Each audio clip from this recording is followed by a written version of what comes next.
तुम्हाला कोणी सांगितलं फ्रायडे नाईटला फक्त क्लबिंगलाच जातात? प्रत्येक वेळी नवराच नेणार असं काय आहे काय?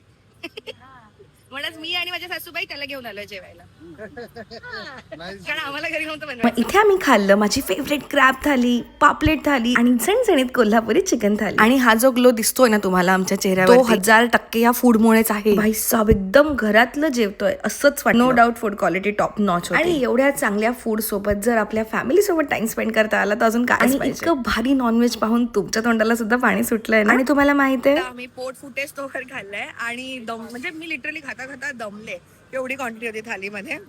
आणि इंद्रायणी राईस आपल्याला बऱ्याचशा थालीजमध्ये मिळतो नॉर्मली, आणि इथे ओरिजिनल इंद्रायणी राईस होता. हे आम्हाला जास्त चांगलं माहिती आहे, कारण आम्ही रोज खातो घरी. खाण्यामधलं सगळ्यात चांगलं खरं रेस्टॉरंट खरं. आणि क्वांटिटी वाईज जर बघाल ना भाई, खूप क्वांटिटी ठीक आहे, क्वांटिटी तर जास्तच होती, पण टेस्ट वाईज प्रॉपर आहे.